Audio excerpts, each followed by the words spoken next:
So, as you're an English teacher, because you also have a TESOL certificate, and then do you think it's really effective way to learn English? Or Yeah, for sure.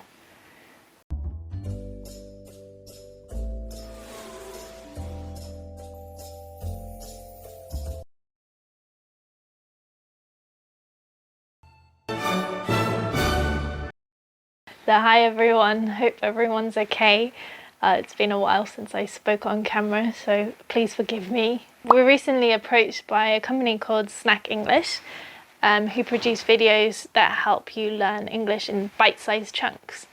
I don't know if the name actually is a play on words with snack, like snacks that you eat, but for me that's what jumped into my mind. This video is being promoted by them.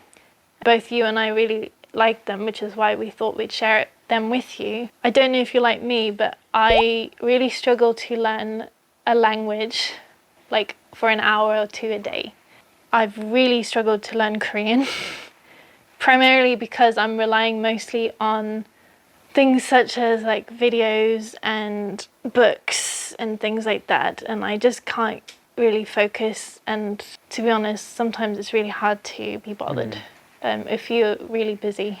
So one thing that we both really liked about them is the videos are only, around 10 minutes each? yeah, around usually? 10 minutes each, yeah. So they're perfect, like if you have a spare 10 minutes whilst you're commuting, or you're waiting for someone at the cafe, or you're like me, sitting on the sofa, like Waiting something. for delivery food. Yeah, waiting for your husband to come home and cook you dinner, something like that. Like if you just got a spare 10 minutes, you can just go on the website and you can pick a video and start learning English.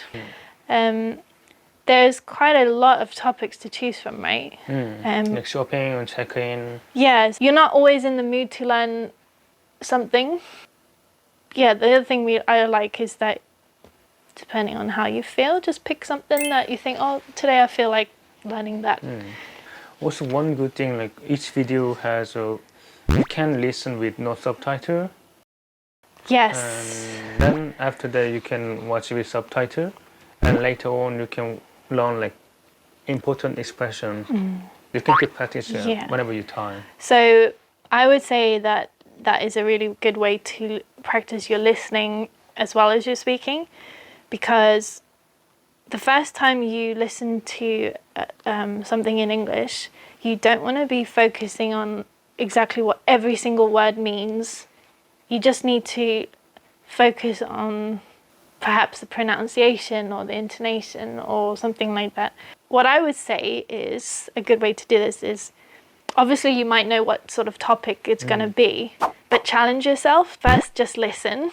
See if you can like hear any words that you might recognize. And then next, you start practicing and copying how they say it. So rather than focusing on the words, you're just focusing on how to say it.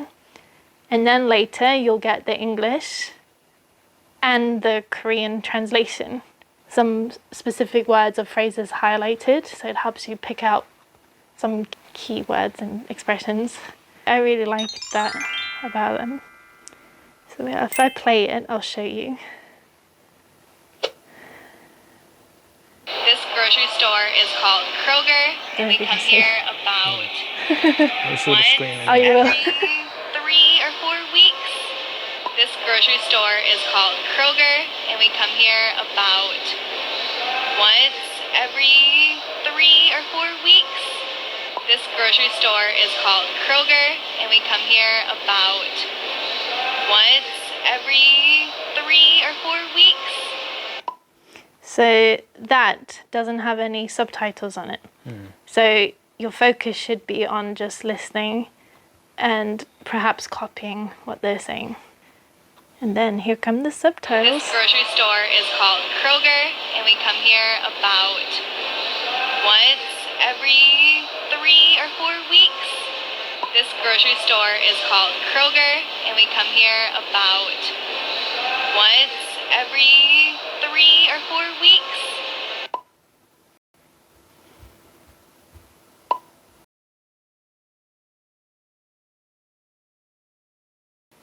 Obviously in Korea, you are not exposed to real life situations like being in the supermarket and speaking English. In Korea, that your main language is not English. And even more now, people aren't able to travel abroad and practice using what they know in that real situation. So by watching a video, it sort of brings that situation to you, so that when you do go on holiday, you'll be able to say it. After COVID. Yeah. Yeah, it's just much more accessible. Not everyone can go abroad. At the moment, no one can. Wearing our coupons. Oh, also, I just thought of this. You can actually see their facial expressions, Yeah. which helps. I like how they use different colors to highlight different parts of the sentence. Do you think is it clear to read the subtitle? Very clear. Very, very clear, and especially for people like you, your age. No, not me. You might need a bit of bigger font.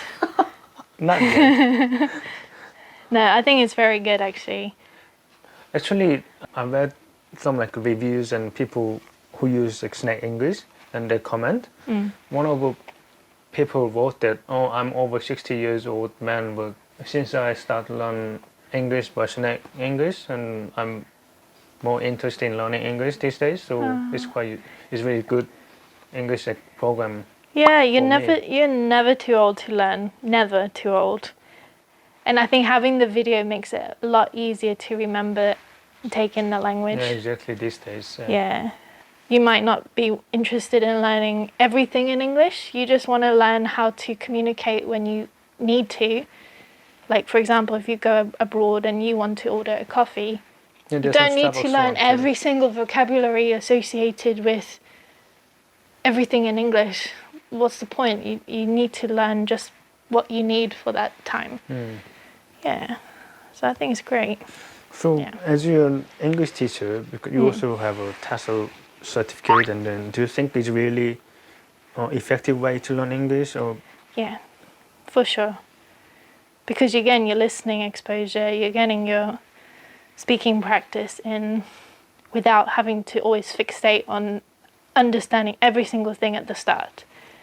I really wish they had this in Korean.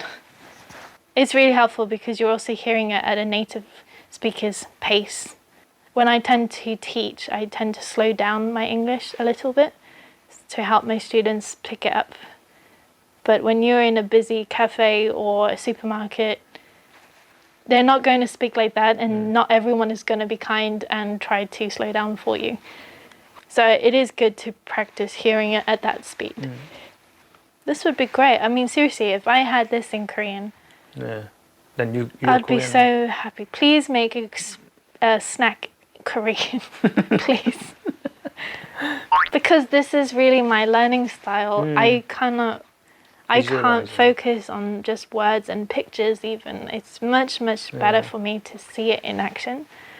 So do you recommend that for your students? Definitely. Yeah. In the past, I have recommended watching movies, but the problem with movies is they're very long, and the language that they use is not always at your correct level of your English. So Sneckingglish separate the videos into beginner, intermediate, and advanced. So you don't need to worry about it's going to be too advanced for you and therefore you're going to lose motivation and give up. And also you can then see your progress. I really like that. Yeah, I would highly recommend this. Do you also recommend that to me? Yeah. You could have a go. Yeah, now is the best time to learn English because people can't travel around because of COVID. So they can practice themselves before finish COVID, and then they can use it.